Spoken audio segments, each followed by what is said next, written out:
রবিবার মানে ফ্যামিলির সাথে ভালো জায়গায় ঘোরাফেরা, ভালো মন্দ খাওয়া দাওয়া আর এক ঢের হাসি খুশি সব মিলিয়ে এই রবিবারটা কাটে। তো তাই না বন্ধুরা? তো তোমরা তো অনেকেই দেখলে যে আমি এই মা, মেজদি, মেজদা আর আমার বড় ভাস্তাকে নিয়ে বেরিয়ে পড়েছিলাম মেজদির বাপের বাড়ি। তো সেখানে তো খুবই ভালো এনজয় করছি এবং তারপর দুপুরে খাওয়া দাওয়া তো করতে হবে তাই না? তাই আমি দুপুরে খেতে বসেছিলাম। প্রথমে মেজদি দিয়েছিল ভাত, এলেঞ্চার শাক, মোচার মুড়িঘন্ট।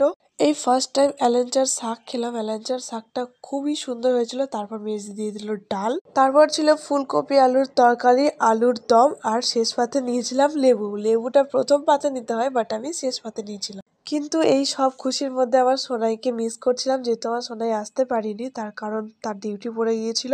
কিন্তু সেও কিন্তু বাইরে মজা করছে, আমাদের সাথে মজা করতে পারছে না বাট ডিউটিতে গিয়ে মজা করছে।